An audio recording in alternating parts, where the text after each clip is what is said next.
Okay, let's talk about the Kathy Conboy murder investigation. So I had to bring my dad to civil court to even get anybody from the criminal justice system to look at the case, okay? So this is where it's at. Judge Lutz, L-U-T-Z, one of the first questions after I got to question my dad, and after I got to testify, the very first question he asked my dad was, did police ever question you on the manner of your wife's death? And my dad paused and he said, no. So that means the police never questioned him at all about her death. So the judge, this is the first thing that would have crossed his mind after my dad said no.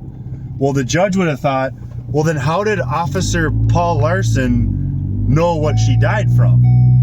Okay, that'd be the first thought. If Paul Larson, Gage Litzner, or Nick Swanson never question you about the manner of death, well then how did Paul Larson call Hennepin County Medical Examiner's Office, tell them that my mother did not need a medical examination, blood analysis, autopsy, or coroner's report? All of those she should have gotten, okay?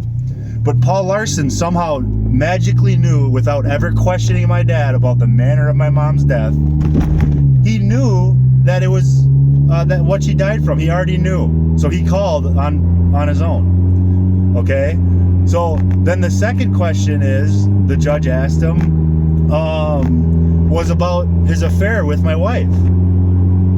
Okay, so the judge believes me. I know that. So that's an update on the Kathy Conboy murder investigation. If you want, you can go to Dakota County Court Systems and you can look at the transcripts, okay?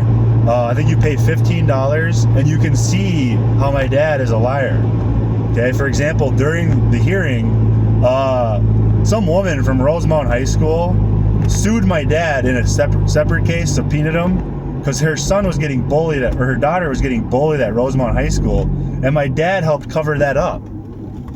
Okay, so just the chances of that woman, okay, and my dad being in the exact same, they were the only two cases that day. That is how well known and powerful and hated my dad is.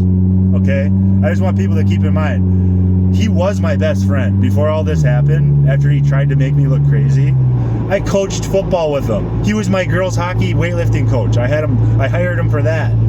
I coached track with him. Okay, we were with each other almost every day. He was literally my best friend. And as soon as I figured out he murdered his wife and had an affair with mine, and he's a pedophile, I know, and it was unbelievable. It was all unbelievable.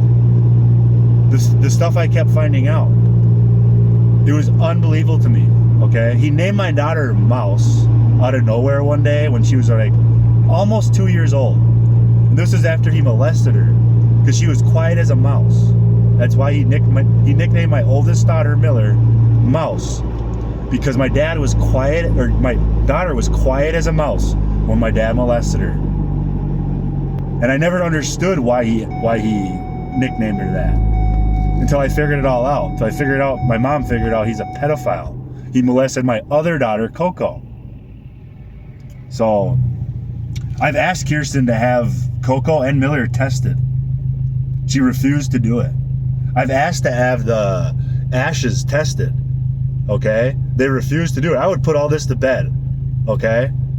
I would put everything to bed. I would say I was wrong. If I can get those ashes tested for rat poison, which they're hiding, they took them out of the house and hid them at my sister's house in Minneapolis, along with the computer that I was going to take from it was my mom's computer that she was writing all this stuff down. That's how I figured all this stuff out. And I was going to take it from the house. So my sister took the ashes and the computer that has evidence on it to her house in Minneapolis. I mean, they're criminals. I love my family. I didn't know how serious of criminals they are. They committed insurance fraud as well. So that's the update. That's what I've been going through. I had my own family who literally, like, I was best friends with, made me look crazy for doing the right thing. Because I went after my own family for being criminals. Not many people can do that. A lot of people, like the Trumps, cover each other up. okay? They cover up raping girls, like Trump's family. They don't care about it.